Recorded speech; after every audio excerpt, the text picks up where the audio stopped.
With the global economy in recovery and a share sale this year bolstering Credit Suisse balance sheet, just how confident is CEO Tidjane Thiam feeling as we head into the end of the year? Well, he joins me now for an exclusive conversation on surveillance ahead of the bank's Investor Day in London on Thursday. Mr. Tidjane Thiam, as always, thank you so much for joining us. Good morning, Francine. Thanks for having me. So it's been a while, and actually you're slowly progressing towards your goals. What comes next?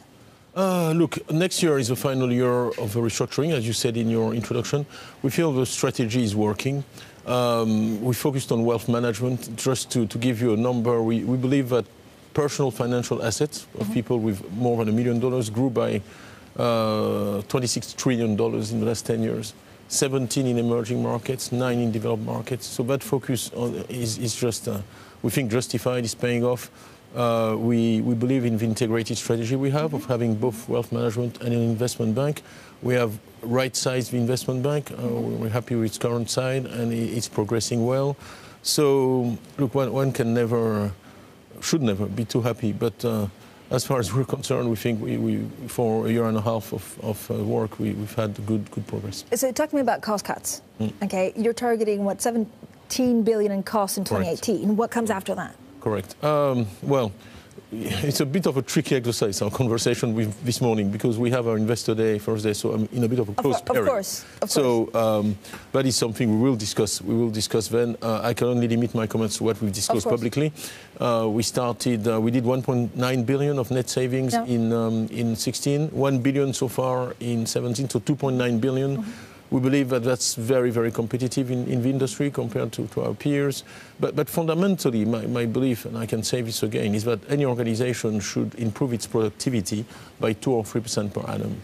I've always said that the big restructuring was to reach a plateau from which we could evolve at that pace, because that's the pace at which the world economy is evolving. And if you're not doing that every year, you're falling behind. Fundamentally, when you have to do a big cost reduction program, it's because you have not kept pace with the industry and the economy by paring your costs by a few % per annum, which is more effective and less painful than having to do what we just did. But in terms of, for example, so where do you see the growth coming from? I know you mentioned the wealth management. I know you've mentioned many times Asia. But again, if you talk about productivity, then you need kind of, a growth for revenue. We are very positive about the world economy. We're very positive about the US, very positive about emerging markets, and within that China, and noticeably very positive about Europe, which is new.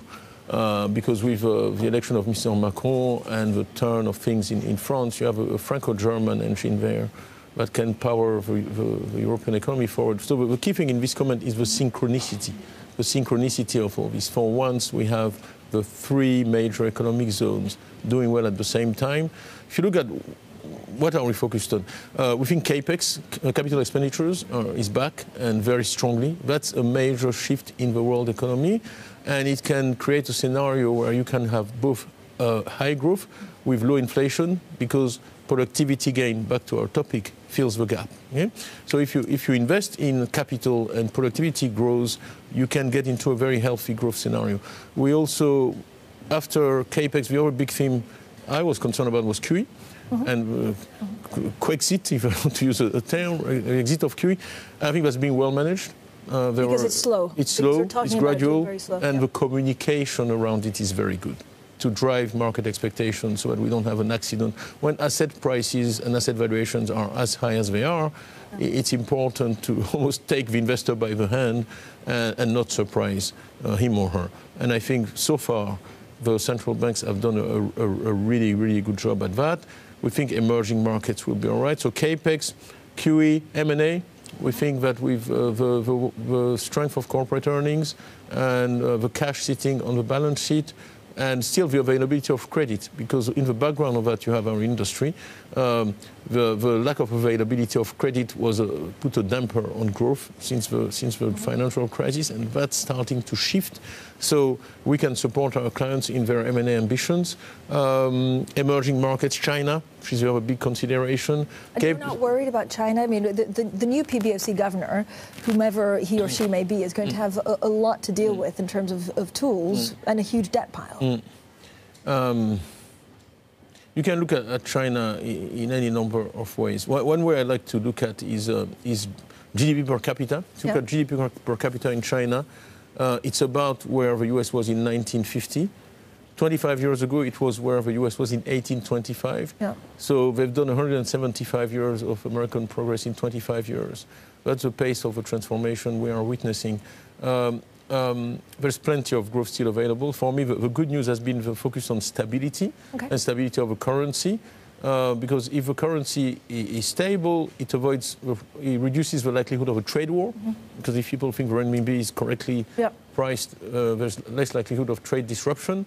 And it also reduces the pressure on the foreign reserves because it reduces the capital outflows because there's confidence in the currency. So for me, the main thing in the current economic mix in China is the focus on the stability of the currency, which I think is correct. And the final thing, I think, which may surprise you, on which we're quite focused, is really millennials, because we think it's one of the largest generations in history. I think that's very well. If I can plug our investment outlook for 2018, it's very well covered in there for Credit Suisse. And we think they're changing the world economy.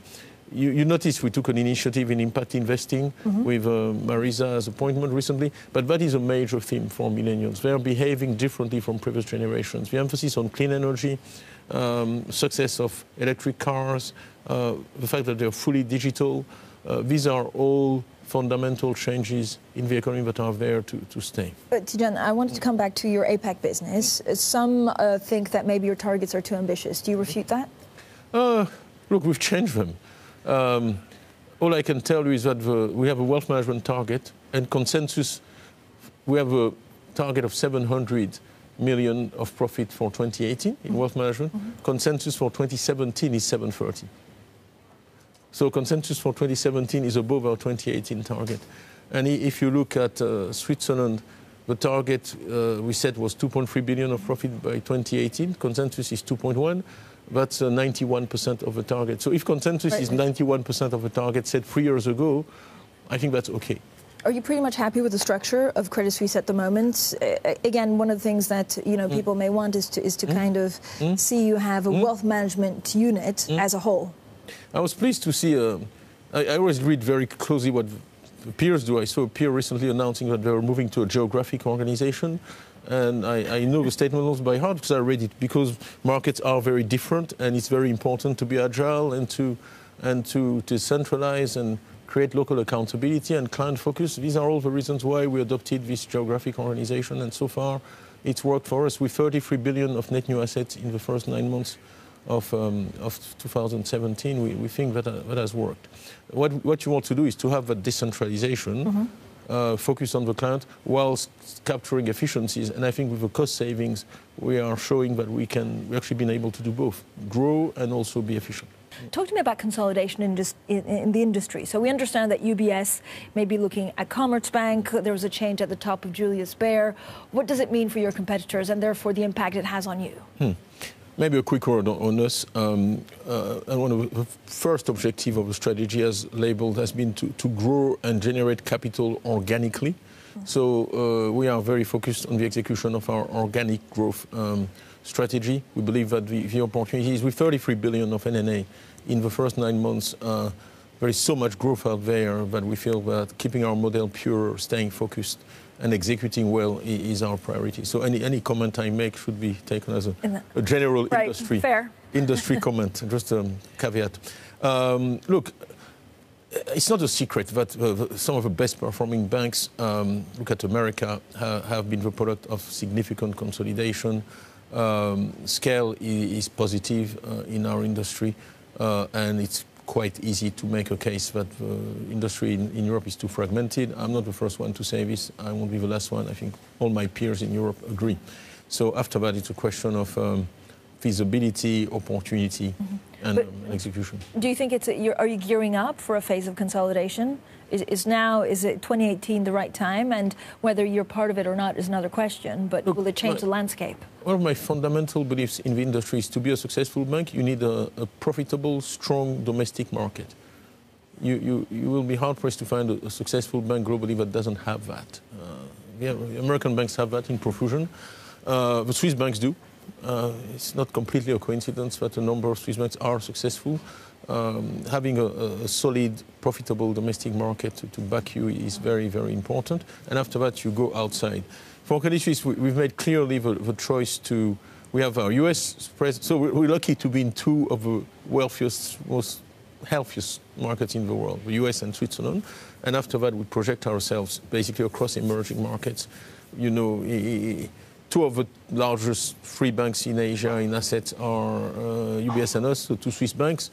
And in the rest of the world, we are driving the same strategy. So we don't see today a need to do anything inorganic. Do you feel a pressure from shareholders to give back? So once you're, extremely happy, or maybe even medium happy with with the kind of the overhaul, will you give back to shareholders? Well, it's not only an objective. I think it's a big part of my CEO role is to reward shareholders, and they've been through a lot. I mean, I'm painfully aware that I had to dilute my shareholders very significantly, but there was no way to solve the Credit Suisse equation without a massive dilution of shareholders, whether it was the IPO of a Swiss bank at some point or whether it's the capital raise we did. Now, once we've done that and solved the capital question, I'm very grateful to my shareholders for the support we got for that. If you look at the last capital raise in June, we raised 4 billion. Our market cap is now up 7 billion. So that shows that there is belief in the market, but that 4 billion will be put to good use. And as we generate more profit and the bank does better in 18, we should be profitable in 17. I'm not making a profit forecast here. End of November, I think we'll have our first profitable year since the restructuring started, and 18 should be even better, and 19. So really, the goal of all this is absolutely to return capital to the shareholders. We take on a very prudent dividend policy. And after that, it's for the board to decide, of course. This is out of my hands. My job is to run the bank to generate the maximum amount of capital. And then it's for the board to decide under what form this should return to shareholders. But everything is on the table, whether it's special dividends or share buybacks. But that's still, further down the road. We still need to execute well to get to that point. How many questions do you get about compensation? And what do you tell actually? Not many. So what's the question? The question is, what will compensation look like for bonuses? Look, if you look at what we've done and the board has done in 16, it was in terms of numbers a dismal year. We solved the DOJ issue, 5.3 billion fine, but we think it was key to lay the foundations for the future. But that led to very unattractive numbers. And in the end, we protected the franchise by paying our staff in order to protect the franchise. So I think this year, with the improvements in results, you've seen profits up 90%. There'll be a balance. So I think you shouldn't expect anything spectacular, but something fair. So not a big increase compared to the previous year, because the previous year probably more than what we should have paid just based on numbers, and this year a small increase. But fundamentally, number one objective is to operate profitably. Compensation is a derivative of that. Conversation shouldn't focus on compensation. The key thing is to perform well, and then the conversation on compensation is easier. Tidjane Thiam, I also want to ask you about Brexit, because we had some figures from the EBA about some of the big banks here in the UK actually getting money out. The EBA that's moving to Paris, actually. It is moving to Paris. Yeah, that was announced about 10 days ago. So what do you make of how banks are dealing with Brexit? How are you dealing with Brexit? Do you need to prepare for the worst and hope for the best? I think that's correct. If you look at our stance, frankly, I think we've refrained from spectacular announcements, pronouncements on Brexit. You've been one of the most cautious, actually. I was once in my life a government minister, and I have only respect and appreciation for government officials. I always treat them with respect. They are doing an incredibly difficult job. I've been involved in international negotiations. These are tricky matters. It's very easy to make headlines, but these are tricky and sensitive matters that engage the future of millions of Europeans, so we don't take it lightly. We just watch things carefully. We have a big responsibility vis-à-vis our staff. We communicate with them as well as we can, but there is still a lot of uncertainty, so we've kept our options open so far. But have you invested less, for example, in UK assets? So from a trading point of view, does it mean that you need to take bets that move you away from the UK? We had a starting point that had nothing to do with Brexit. If you look at the strategy announced in 15, it was clear that we were going to build up the US, Switzerland, Asia, emerging markets, that London had a number of difficulties. We had put all our derivatives trading in London, and that created a specific situation which we needed to deal with as we deleveraged the bank, i.e. reduced its balance sheet. So we have reduced our portfolio of derivatives in the UK very significantly, but that has nothing to do with Brexit. It was just, and as the PRA would want us to do at the Bank of England, taking our business back to a profitable position in the UK, which it hadn't had for a long time. So we're now back firmly on a path to profitability. It's back to my central point. The only thing in business, the main thing is to be profitable everywhere. So we have sadly eliminated more than 3,000 positions in the UK, but this is all to get the business in a position where it's healthy and it has a healthy future. And that's really what we've been focusing on. And you haven't ever, I think, said much on actually where, if you were to move operations in EU, where they would be. Is that just because you want to be very respectful of politicians, or keep our options open? It's a fluid situation, as everybody knows. There's still a lot in discussion. We've been quite clear about the options we're looking at. First of all, for the wealth management business, this is not a major issue. So you're only talking about the trading and market activities. And then we have Dublin. We set up in Dublin 2-3 years ago. We have Luxembourg, which has always been a hub for our European operations. You have Paris, which has always been important for us. You have Madrid. Unlike many other banks, we don't have big operations in Frankfurt. So this is our footprint: London, Dublin, Luxembourg, Paris, Madrid. And you can expect the ultimate answer to be some combination of those 5 cities. Okay, we have to talk Bitcoin. How excited are you to talk about Bitcoin? What exactly is Bitcoin? I mean, we talked about it briefly when I came in Zurich. A brief answer. I clearly got in hot water by answering it last time. No, look, blockchain is a very interesting technology. I think it has a lot of applications, a lot of potential. The distinction I'd like to make is between digital currencies and cryptocurrencies. I think digital currencies are interesting and have potential. And actually, central banks are looking at it to try to give it the characteristics of a currency. Cryptocurrencies are a different matter. And what I have said, and I will stand by that, is that there are transparency and compliance issues around the crypto. Everybody knows the etymological meaning of crypto, part of currency. So we are completely open. We're part of R3. It's a consortium of all banks to look at blockchain. Blockchain has a lot of potential, a lot of applications. It may lead someday to a digital currency that is broadly accepted. But we are cautious vis-à-vis Bitcoin because we think it has a number of unattractive characteristics. Can it become attractive if it's regulated properly, or is it just too risky at the moment? Of course, if it's regulated properly. But I know that central banks are looking actively at what can be done, what should be done. To regulate it? Yeah, and at that point, it will become just another asset or another asset class that can be traded. I mean, a central bank would never adopt it, or would it? You don't have to ask for. Talk to me then a little bit about regulation and Basel. Look, things are moving in the right direction. We just got a pronouncement on November 22nd from the Federal Council in Switzerland, postponing a number of changes. So I think as banks have rebuilt their balance sheets and the risk, and we're thrilled, frankly, that the FSB moved Credit Suisse down as a risk to the global financial system. That was, for me and the team, a big day, because it's external validation of all the hard work we've done to reduce the level 3 assets and de-risk the balance sheet. So to hear the FSB saying that we present less of a risk for us was a big day. Banks have de-risked, de-leveraged, reduced their balance sheet, and I think the global financial system is safer. I will never say safe, but certainly safer. MiFID, I know we talked a little bit last time I came over for the last results about some of the pricing structure, but who do you think ultimately will be the winners and losers of MiFID? Oh my God, I wish I knew the answer to that question. I think a lot of people wish they knew. Exactly. No, look, I talked to our... I'm painfully aware of all the questions I don't know the answer to. So I talk to the people at Credit Suisse who know or should know, and what I can tell you is that they don't know. We've been, or they say they don't know. We've been clear that we're not going to charge for fixed income research anymore. And after that, look, it's a complex situation that's going to evolve. It's going to depend on what the different players do. So I think we probably have to come back to this in the coming months. Mr. Tidjane Thiam, thank you so much for joining us today on Bloomberg Surveillance. That, of course, is the CEO of Credit Suisse.